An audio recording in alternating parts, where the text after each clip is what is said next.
தக்காளியும் போட்டுக்கலாம். இது ரொம்ப வணங்குறது இல்லைங்க, ஓரளவு வணங்கினா போதும்.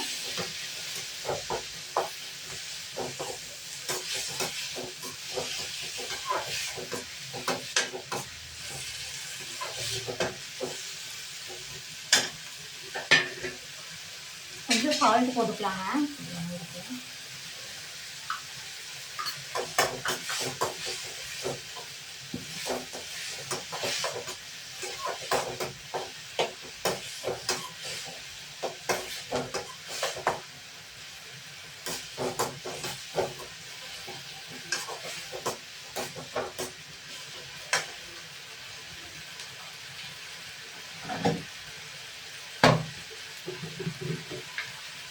கொஞ்சம் மிளகாத்தூள் கொஞ்சம் போடுறாங்க, பெப்பர்த்தூள் கொஞ்சம் போடலாம், மஞ்சத்தூள் கொஞ்சம் மிளகாத்தூள் கொஞ்சம் போட்டுருக்காங்க. லைட்டாக பார்த்துட்டு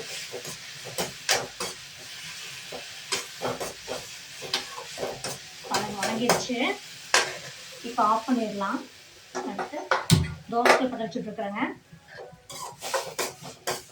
நல்லா வணங்குறது இல்லை, ஓரளவுக்கு லைட்டாக இருந்தால் போதும். பச்சையாக போட்டால் நல்லாயிருக்கும். அதனால தான் கொஞ்சம் பெப்பர்த்தூள் கொஞ்சம் போட்டு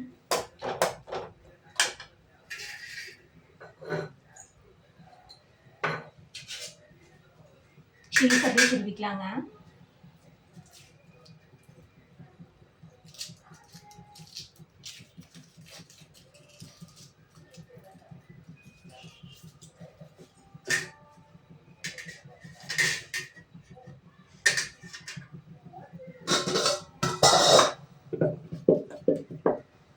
வெயிலுக்கு மாவு எப்படி வச்சிருந்தாலும் புளிச்சுடுதுங்க கொஞ்சம் லைட்டா, அதனால அளவளவா அடிக்காதுங்க.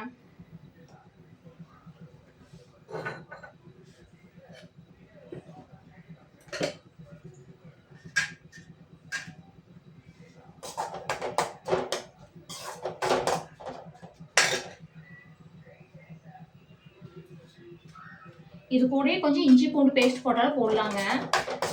இல்லை கொஞ்சம் மிளகாத்தூள் கொஞ்சம் போட்டு கரம் மசாலா போடனாலும் போடலாம். கொஞ்சம் காரமாக வேணுங்கிறத அந்த மாதிரி பண்ணலாம். கல் காஞ்சிச்சுங்க, தோசை ஊற்றுறேன்.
ஓரளவுக்கு நின்றுச்சு.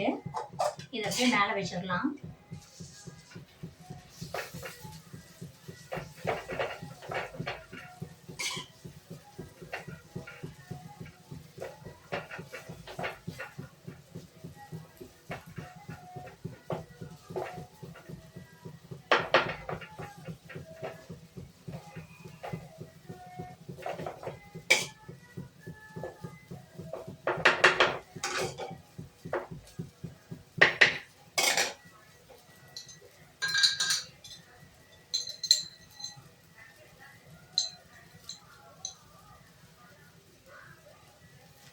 இது காரத்துக்குங்க, அளவா வச்சு கொஞ்சம் ரொம்ப காரமா இருக்கும்.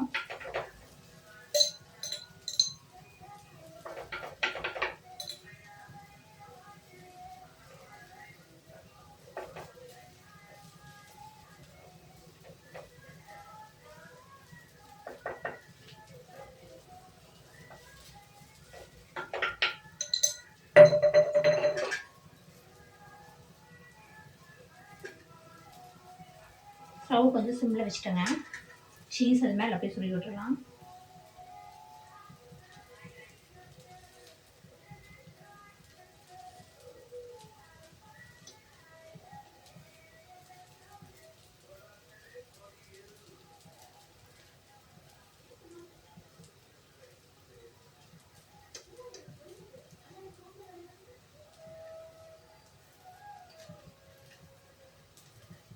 சீஸ் அப்படியே உருகி மெல்ட் ஆகி வந்துச்சுனாங்க டேஸ்ட் நல்லாயிருக்கும். பாருங்க சூப்பராக ஆயிடுச்சுங்க.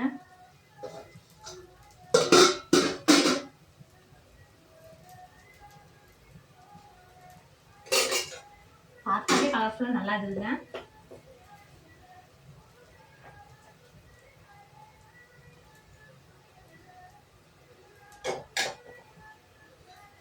இந்த சாஸ் போட்டாலும் நம்மளுக்கு பச்சை மிளகா காரத்துக்கு எதுவும் போடவே வேண்டியது இல்லைங்க. ஏன்னா இதுலயே காரம் இது சாஸ் எல்லாமே இருக்கு. சூப்பராக ஆயிடுச்சுங்க தோசை.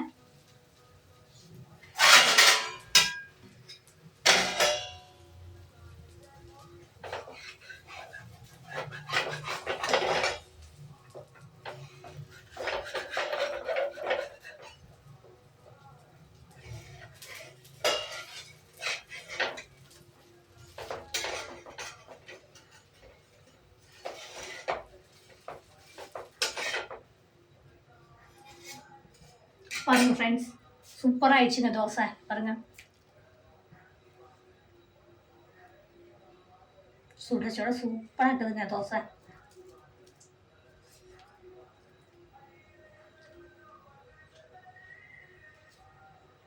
சூப்பராக இருக்குதுங்க. நீங்களே செஞ்சு சாப்பிட்டு கமெண்ட்ல சொல்லுங்க ஃப்ரெண்ட்ஸ். பாய். நெக்ஸ்ட் இன்னொரு வீடியோவில் பார்க்கலாம்.